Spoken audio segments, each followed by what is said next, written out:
Hello, welcome. Good morning, everyone. I'm Denise Barbosa. I'm a journalist, and we are here today for another McKinsey Talks session. McKinsey Talks has already established itself as a space for live conversations with the world's leading experts on topics relevant to the business agenda. Today's theme is using artificial intelligence to make boats fly, how technology won the America's Cup. Today, we are hosting Jeremy Palmer, Senior Partner at McKinsey in London and CEO of QuantumBlack. Good morning, Jeremy. Good morning, Denise. Hello, everybody. It's a pleasure to be here. It's our pleasure. Jacomo Corbo, QuantumBlack Chief Scientist and Partner in London. Good morning, Jacomo. Hi, Denise. Glad to be here. And also Pepe, Partner in São Paulo and Head of QuantumBlack in Latin America. Hi, Pepe. Hi, Denise. Good morning, everyone. Good morning.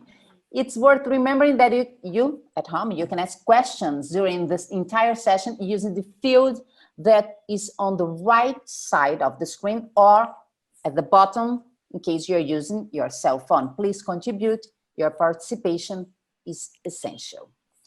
As you can see, today's session will be in English. Before we get started, let's share an introductory video. The America's Cup Match 2021. This is a big race. Magnificent flying machine. Here we go, here comes the push. It's the fastest boat wins the America's Cup, and we're seeing that right now. Emirates Team New Zealand do it again in a new class of boat that proves Kiwis can fly. Sailing's most treasured prize, the America's Cup stays in New Zealand.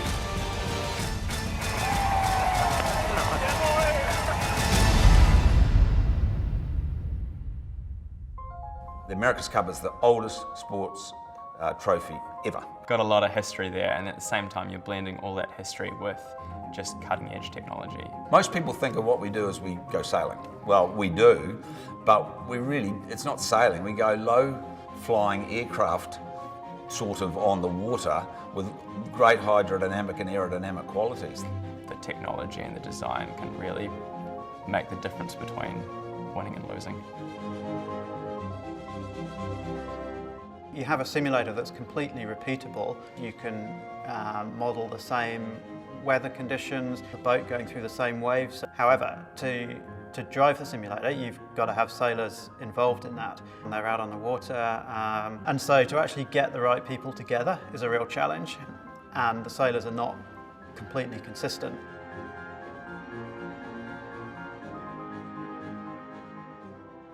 It was something that was really cool when McKinsey came in, as they really challenged us and gave us a lot of new ideas and ways of solving solutions that we probably perhaps hadn't thought about before. What we were trying to achieve was incredibly difficult, and I was quite skeptical. We started off by getting the agent to learn how to sail in a straight line, upwind and downwind. The crucial moment was when it all of a sudden started doing upwind times and tacks and jibes that were better than the sailors were doing in the simulator. That was a good moment, and that was the point where I was like, yep, we've got something here that is going to be useful. I don't think we're the first team that's thought about AI. Difference simply is that with working with McKinsey, what we now have, which is pretty unique and pretty advanced, probably doesn't exist in these other organisations. Designers can iterate through foils in a much quicker way. What typically would take a day or several days, they can run through in a matter of hours. Sailors, as athletes and as competitive people, wanted to ensure that there was nothing to learn from the bot, and they don't want to be beaten by a computer. The bot does so many runs, and to be able to go down there and compare what you're doing with the bot is where we see the performance gains. AI in this case, that's the future.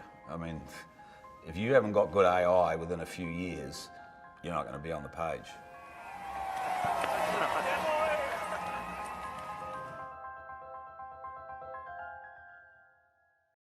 Very interesting. Now, let's deep dive into some of the details. Jeremy and Jacomo, the stage is yours. Thank you very much, Denise. As you may have gleaned from the video, bit of a spoiler, Team New Zealand won, and this is it's been 4.5 years that they've been getting ready for this, to defend their cup. We've been on this journey with them for about half that time. So we started working with them in May of 2019.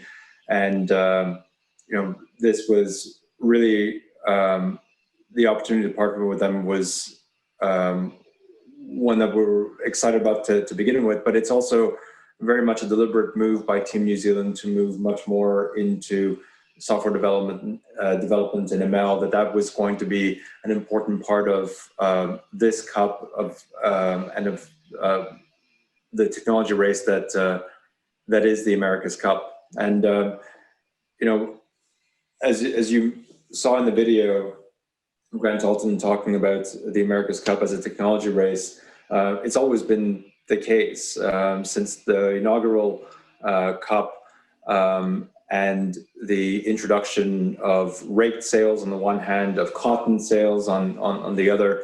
The America's Cup has always been something that, has always been a competition on the technology side. It's always been one that's pioneered new technology innovations, and this Cup was certainly no exception. Now, you saw in the video the monohull boats that were introduced, the AC-75s that were introduced for this competition.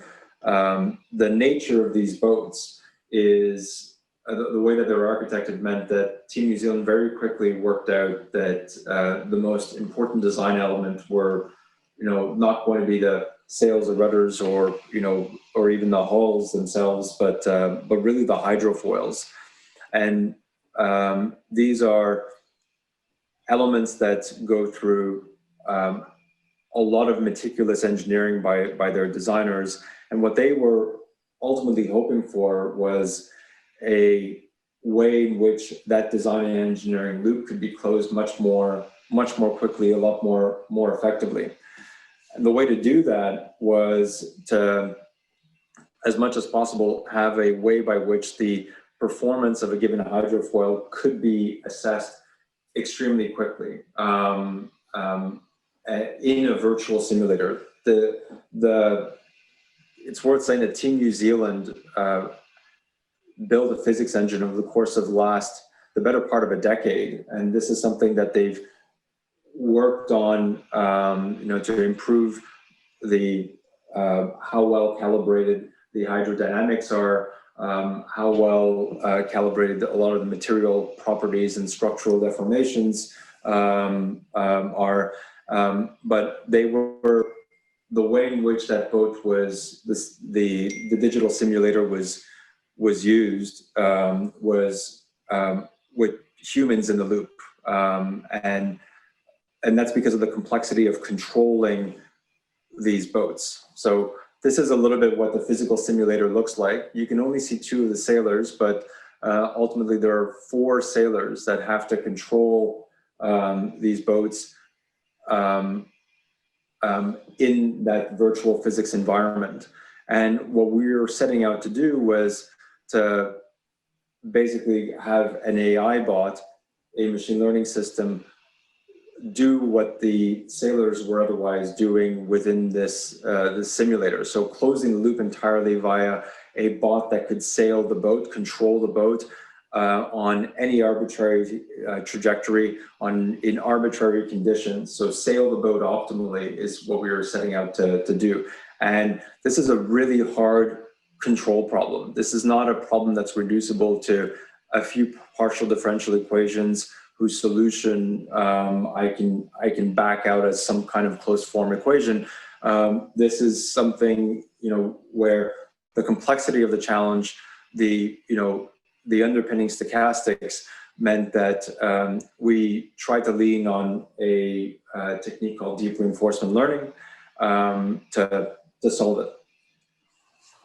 And so the idea behind deep reinforcement learning is that, in contrast to, let's say, supervised machine learning models where I'm reliant on a set of labels, I'm explicitly, let's say, engineering covariates, and here would, let's say, the covariates would be really the control inputs, and would be explicitly, let's say, teaching the bot to sail. I'm not doing anything like that in reinforcement learning. What I'm doing is leading, giving the bot a good sense of what good looks like. So the reward function, and the reward function here is well understood, and this is a metric called velocity made good, and that's think of it as irrespective of the direction of the wind, it's how much progress I'm making towards my target point, and that's really the component of the wind that's in the direction of my target. And so if I think about this as my reward function, and on the other hand, I have my action space, which are the levers that I can pull to control the boat and make it do what I want. I'm ultimately, the reinforcement learning agent is exploring the space of control inputs and working out what the implications are for the reward function, and in so doing, learning how to sail on its own. And that's a nice high-level principle on the one hand. The hard challenge is getting to a policy that is going to generalize and converge. Ultimately, what we wanted to get at was a version of the bot that didn't know how to sail just one boat and one kind of hydrofoil, but that could sail the boat generally, irrespective of the kind, the specific geometry of the hydrofoils themselves and whether they were bigger or smaller or, angled one way or another. We wanted a bot that knew how to sail well and, optimally. And then from that, to be able to close the loop on the design and engineering iterations that the designers were going through as they were iterating on their foils.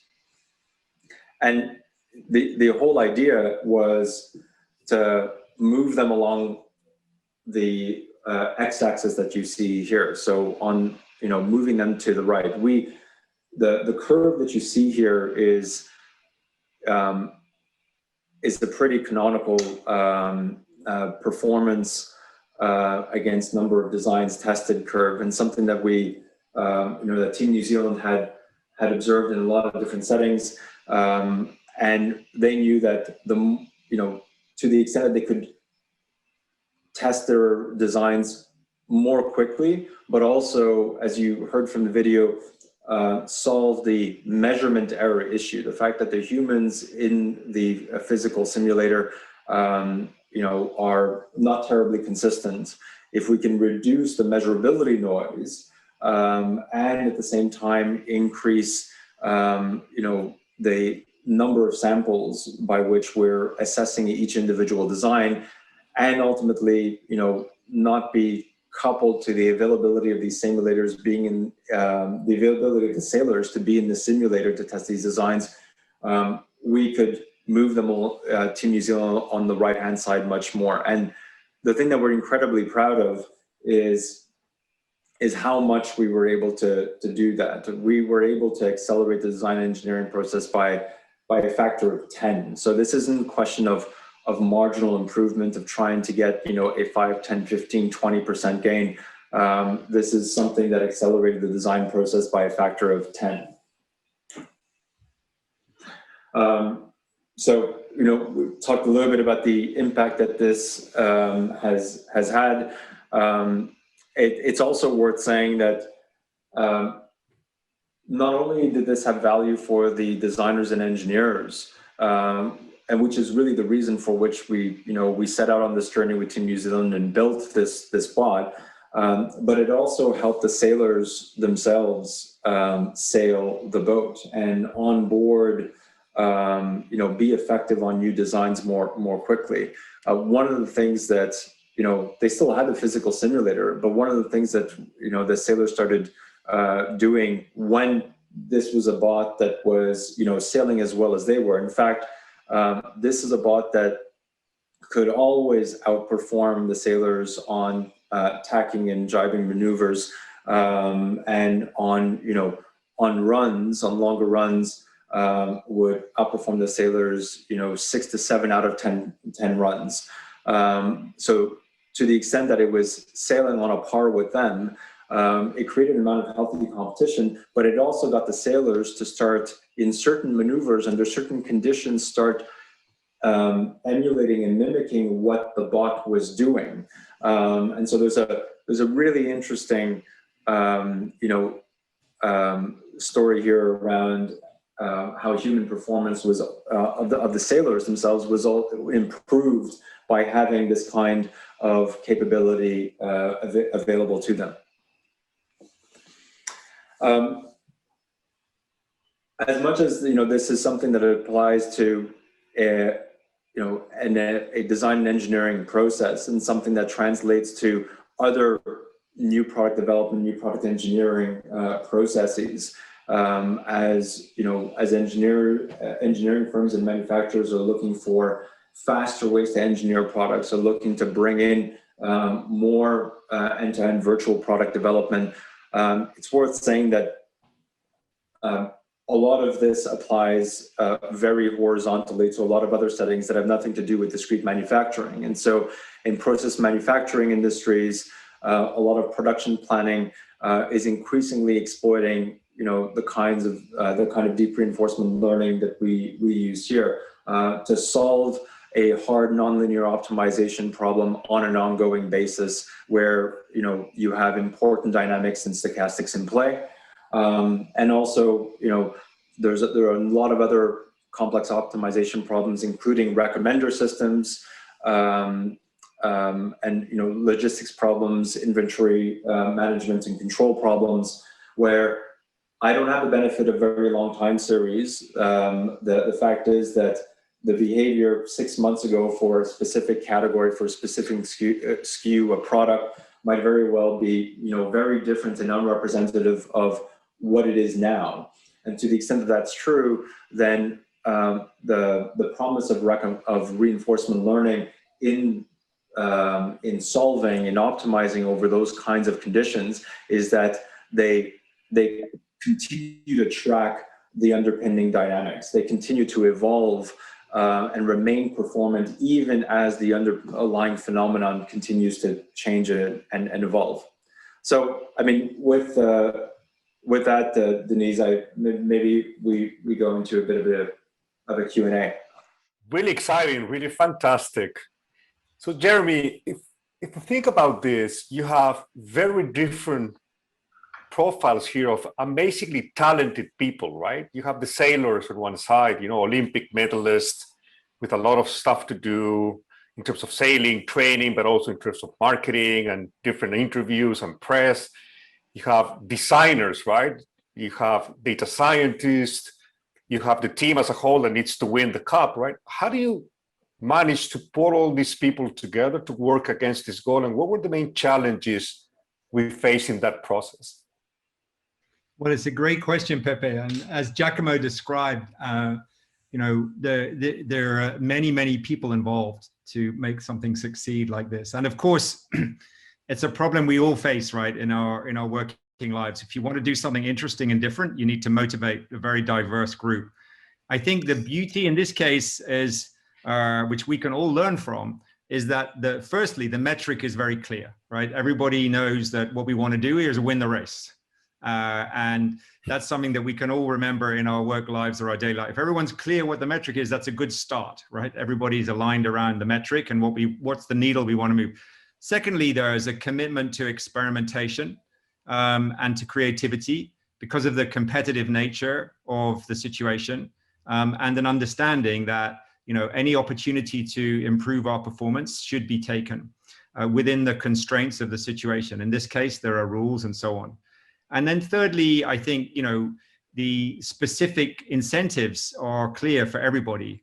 In addition to the big incentive about winning the race and saving time, if we can experiment faster and learn faster, that's good for all of us. If I'm a sailor and I can get more sailing time on the water and less, in the machine or somewhere else, that's good. If I'm a designer, if I can innovate more and not have to run things the same way all the time, like a machine, that's good more. And if I'm a team, if I'm financing it and I can do it cheaper, that's good. So there are individual incentives as well, which tee up to the big one. But I think the most important thing of all, Pepe, is that you see progress as you go. And I think that's the biggest thing. And at the beginning, there's always skepticism. Many of us have been on similar change journeys where, especially if we're experts or we're dealing with experts, for a sailor, why should I do this? I know how to sail a boat. Well, the answer is actually, we can imagine if we could sail the boat 1,000 times in the time that it takes you to sail it once, and we can capture every single piece of learning. And as a result of that, we can go faster. Well, I'll believe that when I see it. When they start to see it, it starts to happen. So I think it's all of those things together, which exactly as you say, is the most important point here, how to get that kind of collaboration focused on the innovation, which takes us to where they got to. And of course they won, which helps, right? Thanks, Jeremy. So Jacomo, following up on Jeremy's point, right? I can imagine this was a learning journey, an experimentation journey. I'm sure there were some ups and downs, right? Which were the 2 or 3 moments in which the team said, aha, we have something here, right? And what made that happen? What was the magic sauce that made it happen and turning people from skepticism to, okay, we have something clear as we saw? Yes, I mean, it's a very good question. And there were definitely, quite a few ups and downs. I mean, maybe speaking to the first of those, there came a point, I think relatively early on, just a couple of months into the journey, into the, our implementation of this, where we thought we largely cracked the problem. We had a bot that was sailing well under a certain set of conditions. And we knew that, we wanted a broader set of conditions. We don't want to generalize better, but we were at 98% of VMG. And from our perspective, anything that works as well as that, which is within 2% of optimum, is, sounds fantastic. And the designers were telling us that, the Team New Zealand designers were telling us that it was of no use to them unless it could meet the benchmark of, it could sail the boat as well as the sailors were, as long, unless it was really hitting 100% of VMG, then reliably, then it was of no use to them, because there was no way for them to really understand whether or not one hydrofoil was better than another hydrofoil when all we're getting to is 98% of VMG. You have to be able to test these things at 100% of VMG. And so, there are plenty of other contexts where, getting to 98%, a model that works as well as that is going to be, good enough. And I think the team found themselves, I think, thinking after, a couple of months from that, how on earth are we going to be able to eke out this 2%? Maybe it's completely impossible. But we made, the team at some point had to, in order to be able to make that step change, that move from 98% and to get us into the 100% territory, the team had to take a few risks. And one of those risks was just leaving prior implementation approaches. Like it was a kind of machine deep learning algorithm, deep learning framework that we use called PPO. And maybe the thing to note from that is that it was easier for us to implement. It's a simpler form of reinforcement learning. And, but it, as well as it worked, it didn't work well enough for us to be able to solve the problem as well as we needed to. And we had to depart and, leave that implementation behind and start effectively from scratch into another deep reinforcement learning framework called Soft Actor Critic. And I think it took quite a bit of courage to say, we've gone down this path. We think that structurally our solution isn't going to get us to something that will work, and we have to, go down a different path. And so, but we very quickly were able to prove that, to ourselves that this was the right thing to do. We knew that we had something the moment that we were, we had a bot that generalized, and the designers at that point telling us that, they stopped seeing it as a bit of a science experiment and really started realizing that there's something to this. And this, we have a bot that doesn't work just on one kind of boat and one geometry or one certain set of conditions or one kind of trajectory, but something, we've got a bot that that can sail generally. So I think that's one big point in the project. And maybe the other thing that I'd emphasize is just being a little bit amazed at seeing this competition, this competitive dynamic emerge between the sailors and the bot. The sailors started spending a fair bit more time in the simulator than they were doing prior, and that was a little bit because they realized that there were areas where they could improve. There were areas where the bot was, on certain maneuvers, under certain conditions, where the bot was doing things that they weren't doing, and was beating them as a result in those maneuvers. And so to see them practicing and to see this healthy competition emerge between, and to see this way in which they were improving the performance by watching this bot, execute on certain maneuvers, and having the sailors pour over that telemetry was fascinating to the team, to us, but also, something that Grant Dalton and Dan Bernasconi were really excited about. Maybe I could just bring that to life a bit, because the way Jacomo talks about it, he was so deep in the detail. I mean, the drama of it that I was watching is a little bit different. So what I hear is things like, 6 weeks in, oh my God, we've got to rewrite all the code. We got to completely refactor. We got to start all over again. And we discussed together, oh my God, does this mean we've lost everything, or are there some learnings here we can take forwards? And that drama is like really important to remember. When we're doing something hard, we are experimenting, and you need to be ready to take some risks. But on the second point, I mean, the point I remember is having a call in the middle of the night. I mean, to put it very simply for those who don't understand sailing, and Jacomo or one of the team told me, it's amazing, have a glass of champagne. The bot can sail the boat around corners, right? It can't just go in straight lines. It can actually tack and go around the buoy. That's amazing. And for the sailors, when they see that, that's like a huge moment. And then the last thing, as Jacomo says, is like, I remember, and this is again really important for us in a world where we're looking to use, to add to a human capabilities by learning from data. Like, experts have ways of doing things, but if you use data, you can learn more ways of doing things, even if you're an expert. And for these guys, as Jacomo says, suddenly once they have trust in the machine and they can see what it does, there are certain things, like if you can imagine what they're doing, they're sailing the boat at a certain height above the water, right? And the human instinct is to try to keep that height as high as possible, right?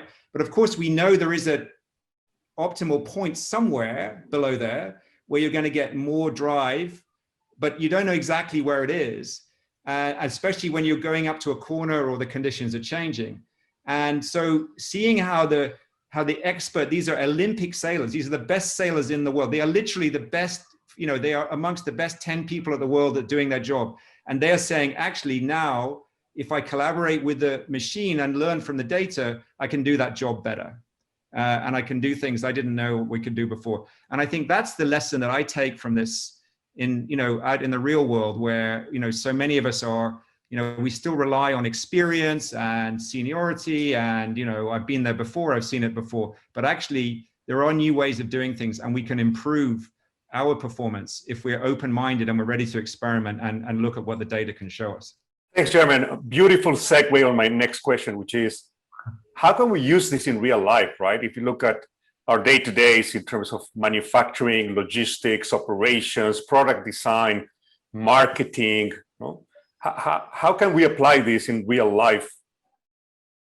Yeah, it is a great question. And firstly, I think sailing is real life to a certain extent, but maybe quite a narrow version of it. That's fair. Certainly, the America's Cup is not something many of us are ever going to do with those helmets on those boats.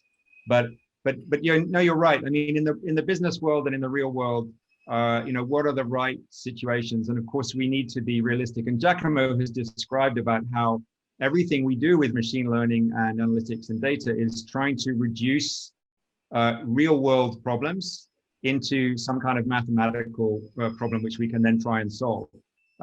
And if we take the examples, and Jacomo mentioned some of them earlier, if we think about what we've seen here, we've seen a way of running a large number of experiments in a very consistent way, safely, very fast, in a number of different scenarios, right? So we can apply that. Product design is an obvious one, as these guys were doing here. How can you make sure in this case, that we can, in a very fast space of time, we can test thousands and in a very great level of detail, what's the optimal performance? How can we tweak the shape or whatever? So anything in that space.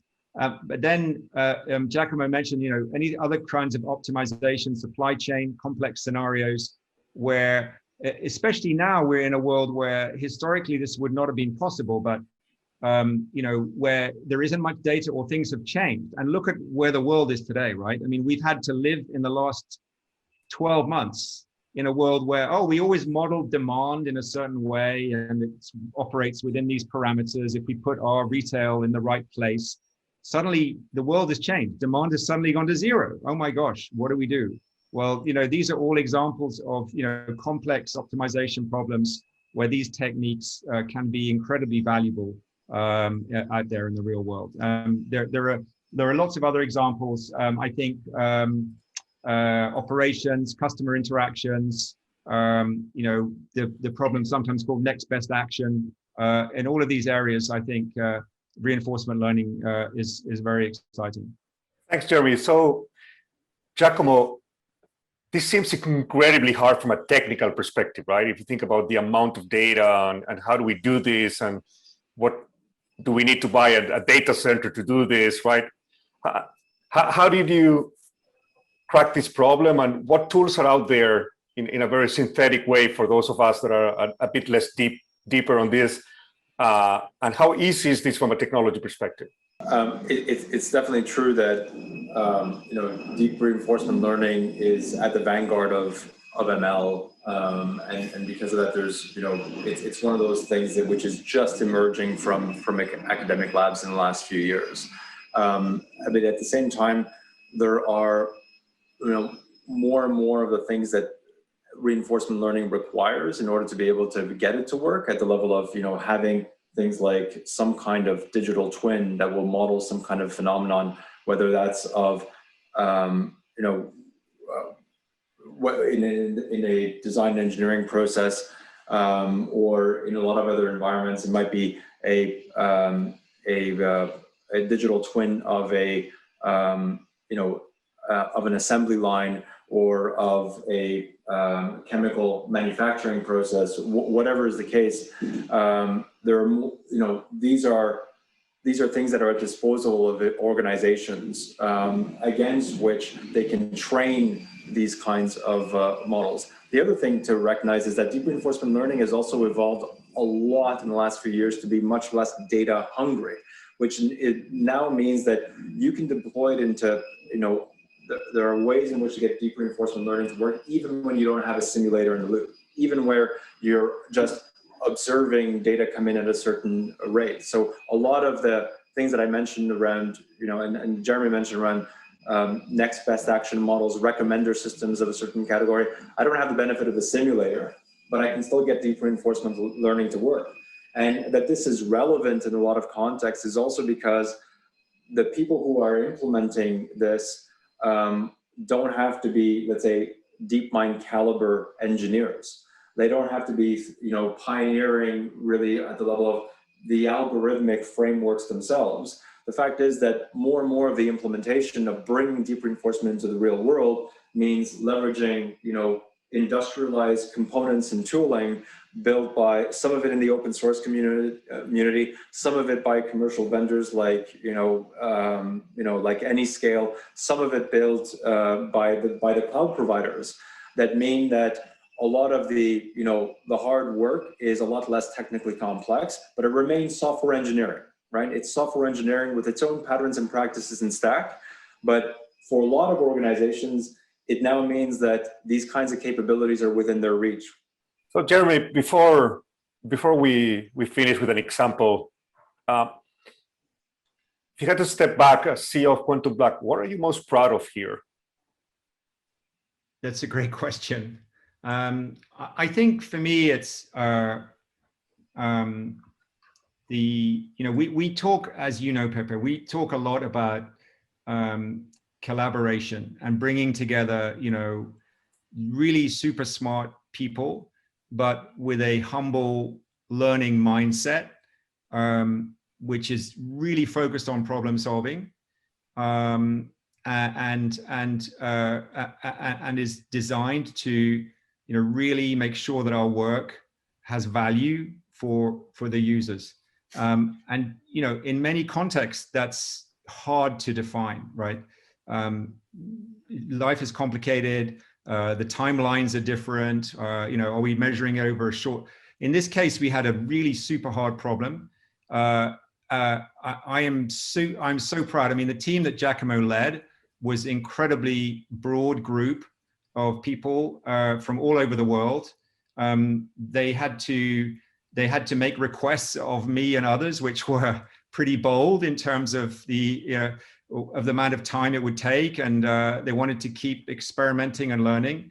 But they also had to win the trust of these incredibly competitive, driven sportsmen, athletes, and their business owners, right? The people who are running the budgets and the engineers and all these people. So for me, it's that spirit of, collaboration, bringing together everybody's different skills, and balancing the preparedness to experiment with the need to stay focused on real value with whatever context it is.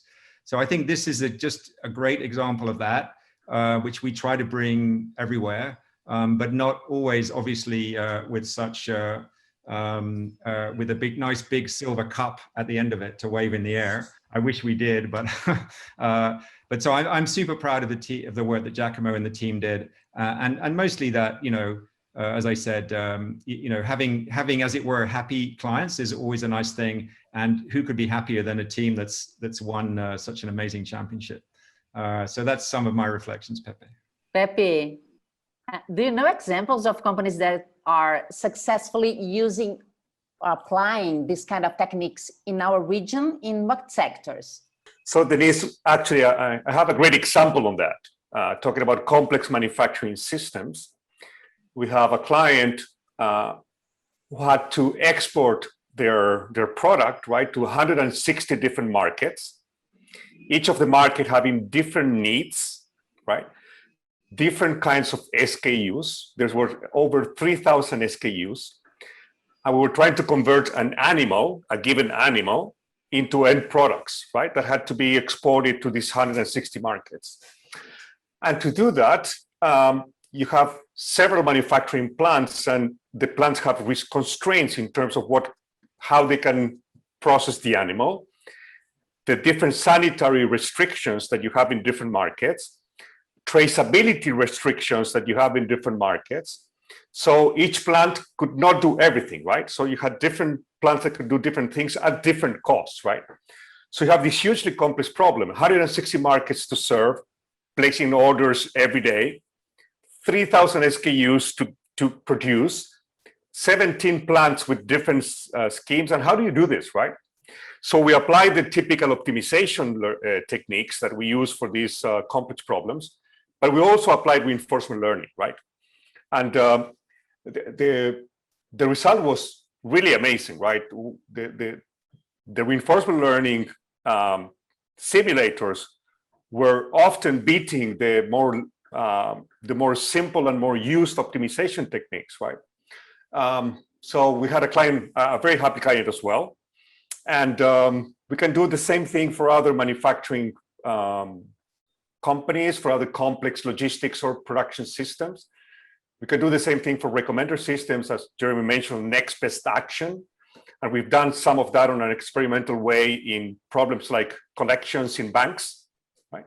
So we're very happy about taking this innovation to clients and to put this into motion in very concrete engagements where we can really solve business problem and create significant value, putting a lot of smart people to work together. So thank you, Jacomo, Jeremy, and Pepe. Now I'd like to address some of the questions sent by our audience. And the first question is here for Jeremy. Jeremy, how did the technology enable the sailors to achieve success, and how would you respond to concerns that artificial intelligence and machines can outperform humans? The famous killer robot question, I guess. Well, look, I mean, we touched on this earlier, Denise, but we firmly, I mean, obviously automation is an important part of this, but in principle, the idea is always to automate the things which are less creative and where consistency is valuable. And in this particular case, for this team, as Jacomo mentioned earlier, if you wanted to test in any environment, imagine you want to test something which you're changing by a very small amount every time. So you want to change like 10 different versions and you want to test it, and you want to make sure you're testing it in the same way. That means you have to apply exactly the same conditions to every test, and you have to keep doing it. That's actually not only difficult to do, especially in a complex environment like the water or a manufacturing environment, but it's also quite boring, actually. So if you are confident that you can run consistent tests very, very fast in ways which mean that the humans can concentrate on the creative stuff, then that's actually quite motivating for the humans too. And this can apply to designers or engineers as well as sportsmen. And a lot of what we're doing here is to enable the things that can be done better and more efficiently and more consistently without too much human intervention to be done that way, while therefore creating the opportunity for the human players to actually do something more interesting and more creative and test themselves. In this particular case, again, Jacomo mentioned the example of the sailors. Once they are confident that the output that they're looking at works and is valuable, they can actually learn from it, and they can then improve their performance. The machine could not do, let's be very clear, no machine could do what those sailors did when they raced the boat around the water, right? Physically on the water, that had to be done by the humans. But to enable those experts to be even better at their job, and in this case, apparently, obviously, to be the best in the world at their job, the machines help them to do it. So that's kind of how we look at it. It's a complex interaction. I think there are some jobs, there is some level of automation which is appropriately done better, taking risk out, taking the boredom out of it, some repetition out of it, but that also enables more creativity on the other side. And I think where we always focus on is this opportunity to accelerate the learning for the humans so they can do a better job and improve their performance. I hope that answers your question. And Pepe, one question for you. What would you recommend to any executive trying to learn more about this topic? Of course, we have a few things that we have published on this. But we'd be more than happy to share our experiences, share how we can, think about these kind of problems, be it manufacturing, logistics, supply chain, recommender systems. More than happy to bring Jeremy, Jacomo, and the team that did that, and many other QuantumBlack and McKinsey experts that are doing this for a living, right? So more than happy to share that with everyone in particular settings. And we will get your requests through the chat or through email. Okay, wonderful. So thank you again, Pepe, Jeremy, and Jacomo. And I'd like to thank also you who spent the last 45 minutes with us. For the full schedule of McKinsey Talks, go to www.mckinseytalks.com. There you can watch all the previous episodes and today's episode as well. You will also find access to the audio versions available on Spotify. Thank you again. Have a nice weekend. Bye-bye.